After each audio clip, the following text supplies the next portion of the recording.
गुलाल उधळला. अहो मला तर वाटतंय विखे पाटील साहेब ते आता गुलाल जर टाकला तर ते शर्ट आता धुयाला देऊ नका, खुटीला टांगून ठेवा. आज टोपी घातली होती विखे पाटील साहेबांनी, काय करतील हो आता हे असा विचार त्यांना प्रकृतीला हानिकारकच ना. त्यांनी गांधी टोपी घालूनच चर्चेला गेले, गांधी टोपी घालून विखे पाटील साहेब चर्चेला गेले. परंतु मला असं वाटतं की सरकारने याच्याकडे ध्यानच देऊ नये. सरकारने काय करावं मी तुम्हाला सांगतो.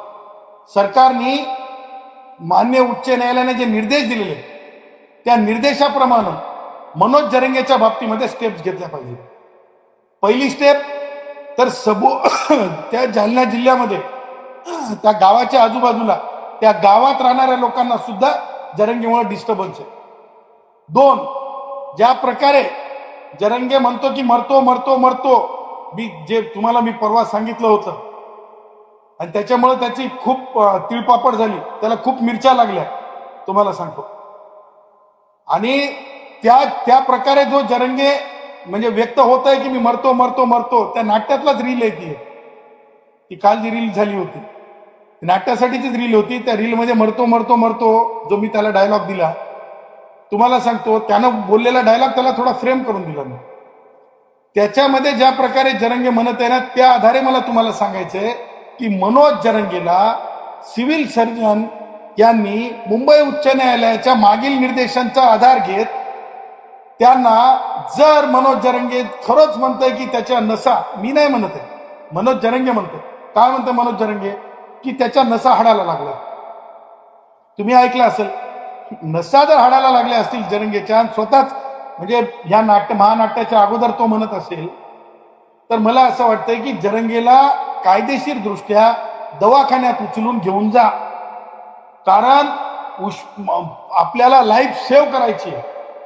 आणि जर तसं होत नसेल, लाईफचा डिस्टर्बन्स थांबत नसेल, गुन्हेगार एकत्र येऊन जर डिस्टर्ब करत असतील रस्ते परत, महामार्ग जर गुन्हेगार डिस्टर्ब करत असतील, तर या सगळ्या डिस्टर्ब केलेल्या गुन्हेगारांना घेऊन जर जरंगेचे आंदोलन असेल, आज जसं मी तुम्हाला पुरावाच दाखवला, तर मला असं वाटतंय की गुन्हेगाराची पोलिसांनी कायदेशीर व्यवस्था करावी आणि जरंगेची दवाखान्यात व्यवस्था करावी.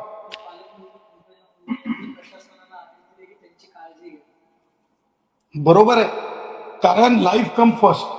माननीय पंकजाताई मुंडेंनी जे सांगितलं त्या पालकमंत्री असल्याने बरोबर आहे. म्हणून आम्ही सांगत आहोत की सिव्हिल सर्जननी चांगली काळजी घ्यावी, आणि जर जास्तच उठाठेव वाढली असेल तर ती काळजी म्हणजे यांना दवाखान्यात नेऊन भरती करावं. कारण हे स्वतःच म्हणतात. त्यामुळे हा रिपोर्ट सुद्धा honourable judicial magistrate first class यांच्याकडे संबंधित पोलीस सब इन्स्पेक्टर किंवा पोलीस इन्स्पेक्टर यांनी नेऊन दाखल करावं, आणि ही सगळी पार्श्वभूमी ज्युडिशियल मॅजिस्ट्रेट साहेबांना सांगितली पाहिजे. आंदोलन हे 900 कोटीच्या टेंडरसाठी आहे असा आरोप अमोल खुले यांनी केलाय. मग आपण देखील या संदर्भात वक्तव्य केलं. बघा लक्षात घ्या, कुठे असतील किंवा त्यांची इतर सरकारी यांच्या संपत्तीची ईडी चौकशीची मागणी ते करत आहेत. आपण काय मला जरंगेच्या बाबतीत म्हणजे माझा तेवढा रिसर्च नाही. माझा जो सार्वजनिक रिसर्च आहे जरंगेच्या बाबतीत अपप्रवृत्त, ते ठीक आहे, खुनीनं जर दिला असेल तक्रार तर त्या तक्रारीच्या बाबतीत तिचा निपटारा होईलच कायदेशीर दृष्ट्या, कारण जर टेंडरचा विषय असेल किंवा काय विषय असेल. परंतु दुसरा जो महत्वाचा पार्ट आहे, महाराष्ट्रामध्ये जरंगे हा धोका निर्माण झाला. कारण उद्या जर जरंगे म्हणला संविधान बदलायचे, चला रे या रोडवर, उभं राहा रे रेल्वे पटरीवर, तर संविधान बदलणार आहे. उद्या अनुसूचित जाती जमातीच्या अॅट्रॉसिटी कायदा आहे, त्या कायद्यासाठी जर जरंगे उभं राहिला, कारण सगळ्यात जास्त अॅट्रॉसिटी कुणी कोणाविरुद्ध झालेल्या आहे ते महाराष्ट्राला सांगण्याची वेगळी गरज नाही. खास करून मराठवाड्यामध्ये अॅट्रॉसिटीचे FIR कुणाविरुद्ध झालेले आहेत हे वेगळं सांगण्याची गरज नाही. उद्या जर हा कायदाच रद्द करा, उभं राहा रे रेल्वे पुढे, आपण ते करणार आहोत का? ओबीसीच्या आरक्षणामध्ये आपण घट करून किंवा ओबीसीना जे मी तुम्हाला सांगितलं, ज्यांची व्यवस्था, ज्यांची अवस्था, जे म्हणजे काय म्हणतो त्याला सोशल हँडिकॅप आहेत, जे गावकुसाबाहेर राहणारे समाज आहेत, त्यांच्यावर हा अन्याय आपण सहन करून घ्यायचा का? कारण लक्षात ठेवा, आज खुल्या डोळ्यानं सगळेजण बघायलेत की 2 आरक्षण आहेत. ओबीसीत सुद्धा आरक्षण घेतलं चाललंय, SCBCतून सुद्धा आरक्षण घेतलं चाललंय. हे आपण उघड्या डोळ्यानं बघायलो. इथला ब्राह्मण, इथला क्षत्रिय, इथला जैन, इथला तो तमाम वर्गातला, खुल्या वर्गातला गुणवंत, तो या महाराष्ट्रातला रहिवासी आणि भारतीय नागरिक आहे की नाही? मग हे 10% जागा प्लस ओबीसीतलं रिझर्वेशन हे असं किमान डोळ्यासमोर होत आहे, याच्यावर तरी कुणी बोलणार आहे की नाही? कारण ह्या प्रकारे असं चालू दिलं जाऊ नये. हे गोष्ट देशाला मागे नेणारी आहे. या बाबतीमध्ये उद्या म्हणाल कास्ट म्हणजे कास्ट सर्टिफिकेट द्यायची जरंगेची मागणी आहे, तर ती काय कोतवालानं द्यायची, ती काय तलाट्यानं द्यायची, ती काय ग्रामसेवकानं द्यायची? देण्याचा अधिकार आहे. कशासाठी म्हणलंय? डेप्युटी कलेक्टर कशासाठी ठेवलेले, कशासाठी त्या रँकला आणलेलं आहे सुप्रीम कोर्टाने, कशासाठी कास्ट स्क्रुटिनी कमिटी निर्माण केलेली आहे? कास्ट स्क्रुटिनी कमिटी ही माणूस खरा आहे की खोटा तपासण्यासाठी आहे. विखे पाटील कास्ट स्क्रुटिनी कमिटीचे अध्यक्ष होऊ शकत नाहीत. सन्मानानं सांगतो, अत्यंत नम्रपणे सांगतो. विखे पाटील साहेबांना अधिकार नाही. विखे पाटील साहेब कास्ट स्क्रुटिनी कमिटी जरंगे काय असे जरंगेसारखे 5 का 100 येऊन गेले तरी कास्ट स्क्रुटिनी कमिटी संपू शकत नाही. हा दावा, हा चॅलेंज आहे. त्याच्यामुळं लाड बंद करा. कायदेशीर इतरांना तुम्ही नोटिसा देता की नाही? मग जरंगेला नोटीस द्या. का नाही देत जरंगेला नोटीस? लवकरात लवकर जरंगेला नोटीस दिली पाहिजे. महाराष्ट्र डिस्टर्ब होतो. विखे पाटलांनी जो विशेष ड्राफ्ट दिलेला आहे त्याच्यावर आता सखोल चर्चा होते. कायदेशीर खल आता सुरू झालेला आहे आणि या सगळ्यामध्ये तज्ज्ञांची, अभ्यासकांची एक तातडीची बैठक बोलवली. मात्र हा सगळा जी चर्चा होणार आहे याच्यावरती सखोल चर्चा गुप्त पद्धतीने. मला एक सांगा, जे काही रूल्स या महाराष्ट्रामध्ये आरक्षणाच्या संदर्भाने आरक्षणाचा कायदा आहे, त्या कायद्याच्या विरुद्ध जाऊन केवळ जरंगे म्हणतंय म्हणून एका वर्गाला असं आम्ही आता जसं सांगितलं मी, मंदिरातली शिरणी वाटल्यासारखं प्रमाणपत्र दिले जाऊ शकतात आणि त्यावर कोणती कमेंट किती खलबत होऊ द्या. हो, मला एक सांगा, ज्या वेळेस विखे पाटील साहेब त्यांचं ऐकत आहेत त्यावेळेस ओबीसीच्या बाबतीमध्ये, ओबीसी सब कमिटीच्या बाबतीमध्ये मराठा कमिटी आणि सब कमिटी आणि ओबीसी सब कमिटी एकत्र येणार आहे की नाही?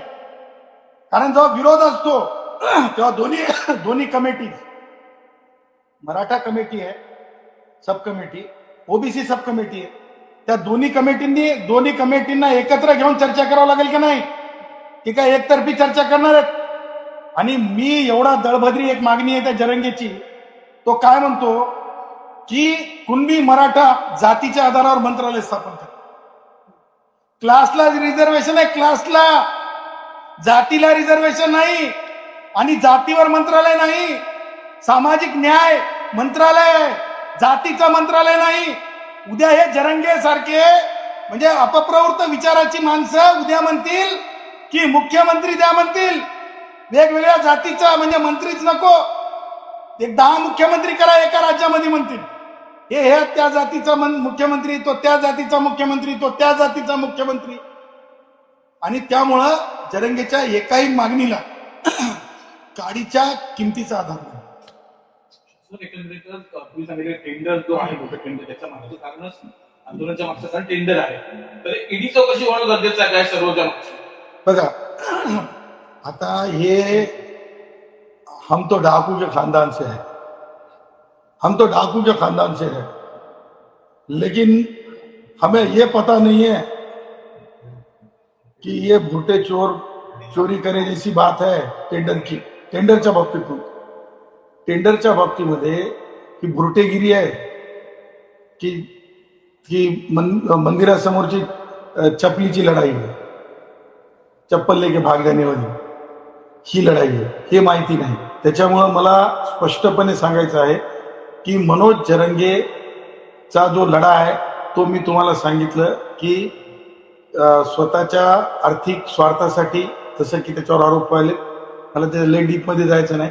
मला महत्वाचा मुद्दा काय माझा की महाराष्ट्रामध्ये सामाजिक शांतता नांदली पाहिजे आणि अर्थकारणावर आधारित असे कोणतेही आंदोलनं होता कामा नये. सरकार विरोधात राजू शेट्टी किंवा महाविकास आघाडीने आंदोलन केलं, त्यावेळेस आंदोलकांची धरपकड करून त्यांना थेट पोलीस स्टेशनमध्ये घेऊन जाण्यात आले होते. मात्र मनोज जरांगे वारंवार असा हट्ट करून आंदोलन करतात.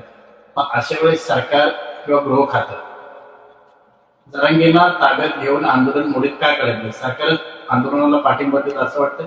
बघा, मला याच्या बाबतीमध्ये एकच सांगायचं आहे, हे इमोशनल ब्लॅकमेलिंग, इमोशनल ब्लॅकमेलिंग असं दाखवायचं की मी सगळ्या गोष्टींचा गुत्तेदार आहे आणि सांगायचं की महाराष्ट्राची लाईफलाईन थांबवून टाकेल.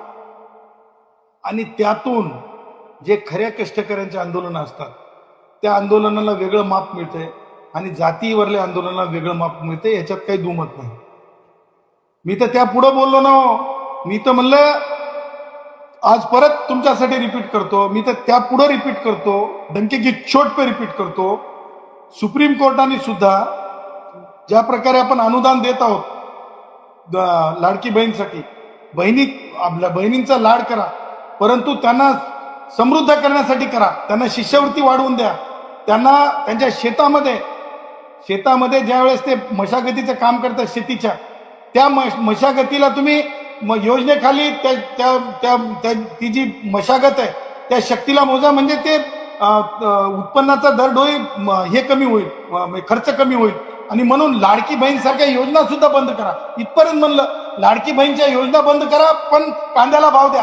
लाडकी बहीणच्या योजना बंद करा, शेतकऱ्यांचे जे विहिरीचे पैसे आहेत मागच्या काही वर्षांपासून ते पैसे द्या. लाडकी बहीण योजना बंद करा, कारण लाडकी बहीण ही नुसती लाडकी बहीण म्हणून चालत नाही, तर सर्वांकश तिच्या म्हणजे याच्यासाठी जिला म्हणतो डेव्हलपमेंटसाठी प्रयत्न केला पाहिजे. त्यामुळं खरोखर आहे की जे श्रमजीवी आहे, ज्यांचे घाम गळतात, म्हणजे मराठा भाऊ सुद्धा घाम गळतात, खूप कष्ट करतात, परंतु मला असं वाटतं की लाडकी बहिणीऐवजी तसे दिले पाहिजेत. आंदोलकांमध्ये भेदभाव नसला पाहिजे. जर जरंगेचं आंदोलन अपप्रवृत्त लोक आहेत की नाही, त्यांच्यावर 307चा गुन्हा, कट्टा सापडला, बरोबर आहे तुमचं म्हणणं, पत्रकारांचा प्रश्न बरोबर आहे की त्या अशा लोकांना रस्ता रोको केल्याच्या नंतर, महामार्ग अडवल्याच्या नंतर अटक व्हायला पाहिजे, FIR व्हायला पाहिजे, सुरुवातच करायला पाहिजे, पण ती झालेली नाही, ती व्हायला पाहिजे. मी आज तुमच्या माध्यमातून सांगत आहे की ज्यांनी रस्ता रोको केला, महामार्ग थांबवला, त्यांना अटक करून FIR का होत नाही? कारण हीच ती सुरुवात. जरांगेंचं आंदोलन सुरू आहे. जर ओबीसी आरक्षणाला धक्का लागला तर ओबीसी समाजाचे नेते तायवाडे असतील किंवा लक्ष्मण हाके असतील, ते देखील उद्यापासून आंदोलन असतील. माझं असं म्हणणं आहे की हे कोण करतंय, हे कारण कोण आहे तर जरंगे. कारण ज्या प्रकारे दोन समाजात तेढ निर्माण केली गेली आहे, ज्या प्रकारे दोन समाजात, मी तेच म्हणत आहे ना की हे नुसतं ओबीसीला धोका नाही आहे, हे उद्या SC STचा अट्रॉसिटी कायदा रद्द करा म्हणाल हा माणूस, उद्या हा म्हणाल संविधानच बदलायचं आहे. कारण माती धोंडे काही कळत नाही आणि त्याच्यातून आपलं काहीतरी बोलत निघायचं पुढं. त्यामुळे या अपप्रवृत्तीला इथंच या अशा विचाराला दाबलं पाहिजे. सर ज्या प्रकारे आता तुम्ही म्हटलात की जे आंदोलन करते होते ते देखील गुन्हेगार आहेत, की काय म्हणायचं? मी तेच म्हणालो की तुम्हाला ते नावच सांगितलं मी. आज जे आंदोलन करते जे गुन्हेगारांना घेऊन तुम्हाला सांगतो, 1 सप्टेंबर 2023 पोलिसांवर जो हल्ला झाला होता, त्या हल्ल्यामध्ये म्हणजे ज्या प्रकारे गुन्हे दाखल झाले, ऋषिकेश बेदरे नावाच्या माणसानं आज सुद्धा महामार्ग अडवलेला आहे आणि तो वडीगोद्रीच्या जवळ धुळे सोलापूर महामार्ग आहे. आणि अशा बेकायदा वागणारे लोक पुन्हा जर जरंगेनं घेऊन हे आंदोलनाचा बडेजाव, आंदोलन वाढवण्यासाठी, लोकांमध्ये एक भावना निर्माण करण्यासाठी, उन्हाचं काय कारण आहे, भावना निर्माण करणे, आणि हे सगळ्या गोष्टी ज्या आहेत, ह्या सगळ्या गोष्टी इमोशनल ब्लॅकमेलिंग करून लोकांना त्रासात टाकणे, सरकारला त्रासात टाकणे, केवळ मराठा समाजालाच नाही तर सगळ्याच समाजाला हे करणे, टार्गेट करणे.